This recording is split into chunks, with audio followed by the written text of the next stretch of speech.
Dito ako. Asan siya? Ano, sa dulo? Okay. Lala. Alam ba lang, kakaiba na. Lala? Okay. Sensya na. Sige pa. Wait lang, madam ah. Tama no, Lala? Lala talaga pangalan mo? Lala talaga? Totoong pangalan? Seryoso? Tamad ng parents mo. Charot. Kaya mo? Kaya mo yan. Uy, grabe yung traffic dito.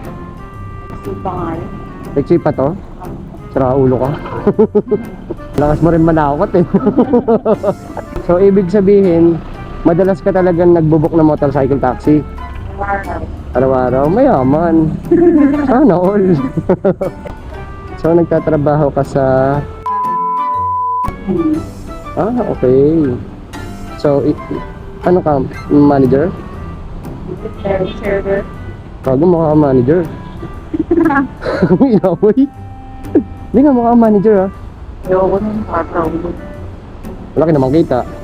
Ano sa mahulog? So, anong ginagawa mo sa dining? Namulol na ko. Uy, pareho tayo. Nanguulol din ako ng pasahero. Wala tayo. Ay, ikaw, kamusta naman ang love life mo?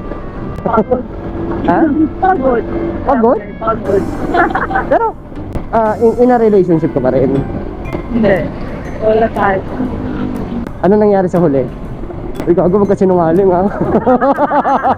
Baka maululin mo ako eh. Alam ko na eh. Hindi, ano nangyari sa last? Napagod na. Walang oras. Ah, okay, gets ko na. Kasi pareho kayong hassle sa trabaho. Gano'n kayo katagal? 3 years. Uy, gago, ang tagal nun. Sayang naman. Sa loob ng 3 years, tapos wala na. Hindi na nag-bro. Lumipat ka ng ibang pasok. Noon. Gago. Sira ang ulong pasahero to. Sino ang umayaw? Parehas mo. Talagang suko na. Ngayon, may mga bagong manliligaw. Wala naman. Manliligaw? Hindi pa nga eh. Kahit ka Wala workmate? tayo.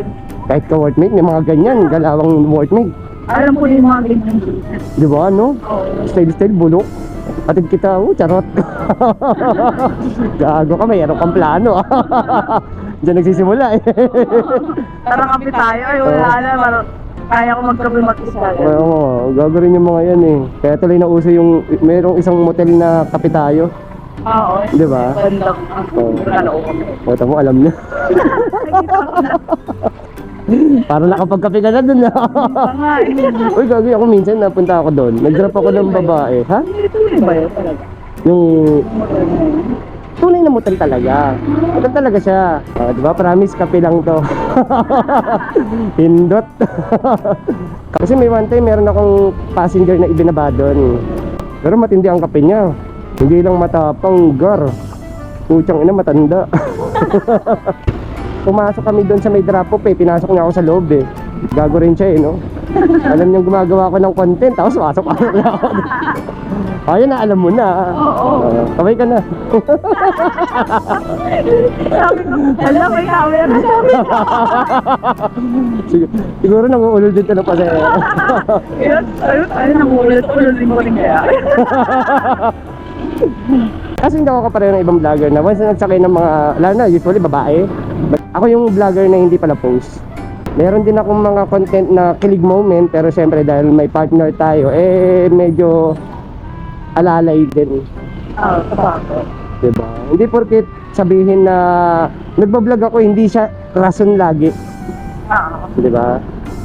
Hahanapin mo yung respeto girl ha. Wag puro bengbang ha. Gago ng rider mo. Bang bang. Anong ginawa mo sa Antipolo? Kape. Bengbang. Nag-office lang, gano'n. Charot. Ang layo ng bengbangan mo. Taga din yung ex mo. Oo. O, diba? Nabengbang ka nga. Uli. Eh, makikita mo naman dyan sa mga post ko eh. Pero konti lang followers ko eh. Upload ko kaya natin sa'yo. Tingnan natin, alay mo. Saka wala naman tayong sinabing masama, di ba? Wala namang pangalang in-involved. Pag wala din yung Oo. pangalan ng company ko. Oo nga, no. Oo nga, edit natin yan. Saka tatanggalin, ay hindi mo. Wala namang pangalan si Antipolo eh. Nalaman yung lugar. Di paano, good luck sa araw mo ah. Sana makadami ka ng pambabalahura sa mga client mo.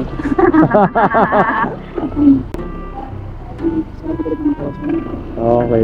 So, paano girl, good luck ah. Bahala ka sa buhay mo. Hawa ka. Kung nag-hindi ako kausap ka, hype ka. Wait lang matanggal yung ano. Sana nag-enjoy ka rin. Nalagdagan ako. Opya.